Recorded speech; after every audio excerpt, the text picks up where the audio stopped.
Hello everyone. In this video, I will show you how to install and set up the real app, IPTV Smarters Pro in your Apple TV.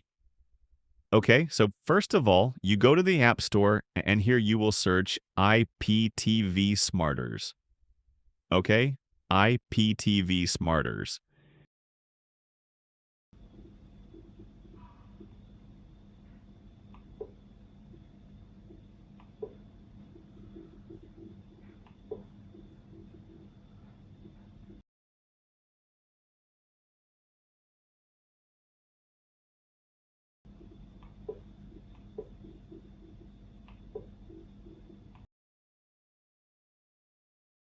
And here you will just scroll down and you will find this app, Smarters Player Lite.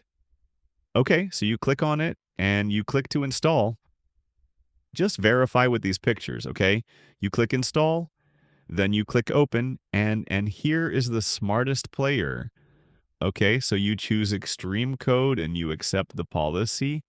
And here you need a subscription. So I can give you my provider.